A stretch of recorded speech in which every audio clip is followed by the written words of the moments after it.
Welcome, everyone. There's just so much information out there. It's tough sometimes to find the tools that really cut through the noise. Absolutely. Finding the genuinely impactful stuff takes effort. Right. And for us, when we're looking for these kinds of cutting-edge AI tools and agents, we often find ourselves browsing the AI agent store. Yeah, it's become a pretty standard first stop, hasn't it? Good for getting a quick handle on new platforms. Exactly. So today we're looking at one we found there, Bright Data. The idea here is to really get a feel for what it is, what it actually does, and maybe why it's making waves in the AI agent space. Yeah, it definitely is a significant player. You can think of Bright Data as um, like critical infrastructure. It sits underneath a lot of the AI and web interactions that are becoming more common. Okay, let's try and unpack this a bit. Looking at their own description, they call themselves a web data infrastructure platform powering real-time scraping, search, browser automation, and proxies for AI agents and applications. That's a good summary. It really emphasizes the infrastructure part. It's about enabling AI models, autonomous agents, to actually use the live web. Use it how, though? Like, beyond just reading text. Oh yeah, much more. It's about crawling sites, pulling out specific structured data, even interacting with pages, filling forms, clicking buttons all at scale and in real time. Okay, so it's the machinery that lets AI browse almost like a person, but automatically. Exactly. And it includes key components like their proxy network that's huge for accessing content from different places without getting blocked. Plus, things like AI native browser APIs and tools for real-time search lookups, deep lookup, browser.ai, MCP servers, tools designed for heavy-duty web tasks. Got it. And who is this really aimed at? The website highlights people like ML engineers, AI researchers, data engineers, software developers, automation engineers. It feels pretty technical, right? Like if you're building the AI systems themselves. Definitely. It's for the builders. And that ties into something interesting. They mentioned an autonomy level of 81%. 81%. That sounds really high.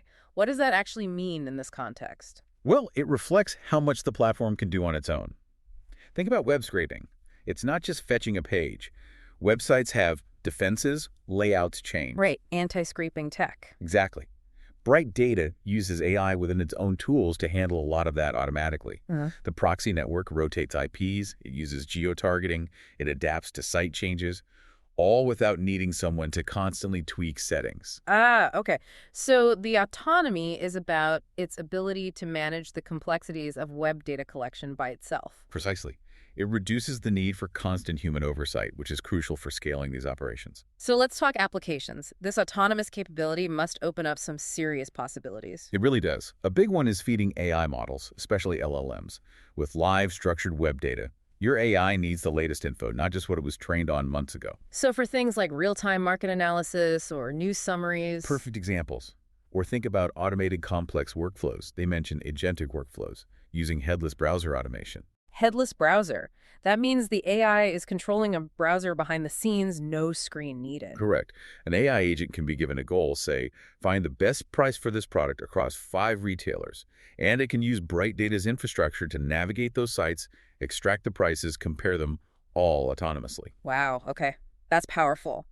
And I see notes here about real-time SRP collection to search engine results pages. Yep. Grabbing search results dynamically, vital for SEO analysis, competitor tracking, that sort of thing. And our retrieval augmented generation, helping AI pull in current web info to answer questions more accurately. Exactly.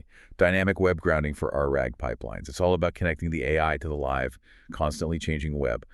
These use cases are why it's popular. That 96% popularity score they list makes sense. It's hitting core needs in data services, AI infrastructure, enterprise software. Makes sense. And just for clarity for anyone listening, this is a paid platform, right? Right. And closed source. That's correct. It's a commercial offering, definitely enterprise-focused, given the scale it operates at.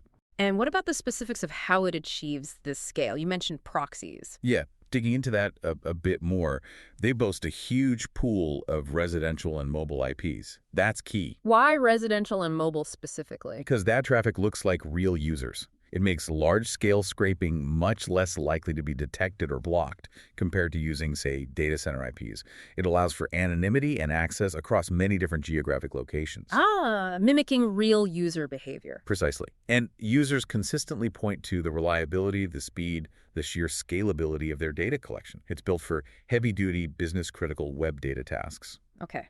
So summing this up, Bright Data is essentially a core infrastructure layer. It lets AI agents and applications interact with the live web reliably, scalably, and somewhat autonomously. Yeah, that's a good way to put it. It tackles the really hard problems of getting real-time structured data from the web into AI systems. It solves that fresh data problem for AI. It does. And, thinking about this, it really makes you consider the bigger picture, doesn't it? How so? Well, as AI relies more and more on this kind of live web interaction, platforms like Bright Data aren't just tools. They're fundamentally changing how information is gathered and processed online. Understanding how this foundational layer works, that gives you a real insight into where things are heading. That's a great point. It's not just about the tech, but its implications. Food for thought, definitely. Mm-hmm. Well, thank you for joining us in exploring Bright Data today. And for everyone listening, if you found this conversation helpful, we'd really appreciate it if you took a moment to rate the show. It helps others find it. But yeah, that would be And remember, you can always find more details on Bright Data and discover other AI agents and tools over at aiagentstore.ai. a good place to keep exploring. Definitely. Yeah. Catch you next time.